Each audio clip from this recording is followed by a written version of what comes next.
A história recente do drone é dos anos 2000 para cá.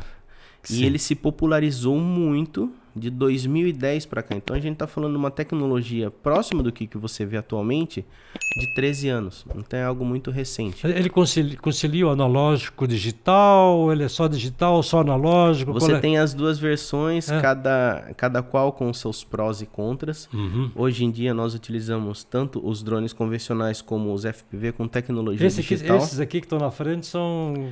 Aquele ali é um drone convencional. Por que eu chamo ele de um drone convencional? Ele é um multirotor, né, de 4 rotores, onde você utiliza para fazer imagens aéreas para publicidade, por exemplo, fotografia aérea, mas do ponto de vista de fazer imagens para você fazer uma publicidade, para você fazer uma propaganda do local, para você fazer um folder ou algo do gênero.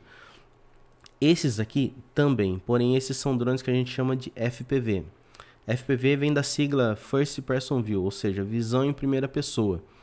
Então, para nós pilotarmos esse tipo de drone, esses dois modelos aqui, como exemplo, nós utilizamos esses rádios, esses óculos. Você põe esse óculos... Eu coloco esse óculos, então eu tenho... Fica controle. Esse aqui também é óculos também? Os dois são sistemas digitais. E você controla remotamente através do controle. E aquele é outro... Aquele ali, esse daqui é um controle do drone convencional. Uhum. Né? É um controle já com a imagem que a gente vê da câmera, você visualiza aqui, então você controla tudo.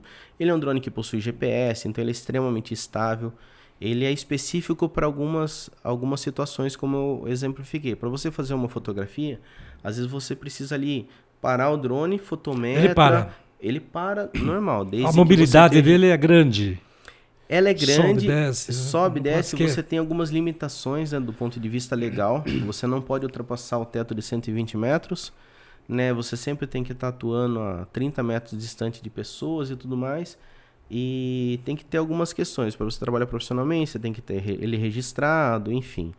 Então, mas o que, ao meu ver, o que vale muito é óbvio que é a questão do bom senso, né? Então você levanta o drone numa área segura. Eu vou fazer, por exemplo, no parque tecnológico, preciso fazer uma imagem AL. Então você levanta o drone, parei, deixei na posição que eu quero, fotometro. Você liga primeiro o controle? Você liga primeiro o controle, depois o drone, espera pegar daí os sinais. Daí você aciona de ele faz que barulho que ele faz? Ele faz um barulho. Vem do termo de zangão o drone, né? Então ele vai fazer um barulho assim. É o seu sapo com uma frequência maior. Também não. Uma mamangava, então. Porque o drone vem de zangão. Então ele se assemelha muito a uma mamangava, um marimbondo, algo do gênero. Então você vai decolar ele, parou ali, a partir do momento em que você já está no ponto, você tem os controles como se fosse de uma câmera aérea. Então você vai ter a fotometria, você vai ter a questão da sensibilidade, que antigamente a gente chamava de asa do filme, né? Então você tem o ISO para controlar, você tem o shutter e você tem o diafragma. Então o diafragma seria o que você mexe, digamos, a íris do olho, você tem o tempo vai de controlando exposição, tudo pelo controle. Isso no caso do drone convencional. Uhum. Esses drones, no momento, estamos falando aí em 2023, no momento a gente utiliza essas câmeras, que são câmeras de ação, mais conhecidas como GoPro. Aqui a gente tem uma GoPro 11, aqui é uma GoPro dissecada, que a gente chama de Naked, para ficar mais leve. Essas câmeras você faz uma pré-setagem nela, você fotometra antes de decolar, dispara ela para você fazer o vídeo como que você viu da ferroviária lá. Uhum. E daí vamos passar daqui a pouco esse vídeo. Sim, e daí você pega e faz o voo como se fosse um passarinho mesmo. Então, a diferença básica entre eles é que aquele ali ele tem sistemas que te ajudam a manter ele estável. Esses drones, eles não possuem sistema que te ajuda a mantê-lo estável do ponto de vista de GPS. Ele não vai ficar parado no ar se eu soltar do comando do controle. Aquele ali sim. Se ele tiver com um sistema de GPS, eu soltei ele vai ficar ali até chegar um tempo ele vai ficar pairando.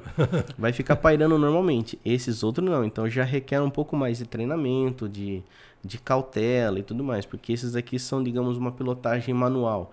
É como se fosse um carro de drift e um carro convencional. Uhum. E o alcance dele, quer dizer, 120 metros, falou de altura. De altura. E quantos quilômetros? A distância ela vai variar muito. A gente também tem, pela questão da legislação, a gente pode ir até 500 metros. né? Tem várias brechas aí nessa legislação, mas enfim. Mas for na cidade, se for no campo, se for, dependendo do ambiente. Do ponto de vista técnico, né? Vamos se atentar mais a isso. Se eu for num campo, eu consigo ir tranquilamente a 3, 4 quilômetros com um drone desse. Não é o aconselhável, mas assim, do ponto de vista técnico, ele tem capacidade de alcance. Pode perder, acontecer algum... No caso dos drones convencionais, ou até mesmo desses, se você perder o sinal de rádio, caso você tenha programado ele adequadamente, ele tende a voltar para o ponto de origem. Ah, sim. Então, ele já tem tecnologia para isso. Então, no caso do Mavic 2 Pro aqui, eu estou no campo fazendo uma imagem de fazenda. De repente, eu abusei da distância. Porque ali está o cliente, ele quer que você faça uma imagem mais distante, tudo. Perdeu o sinal, ele volta para o ponto de partida.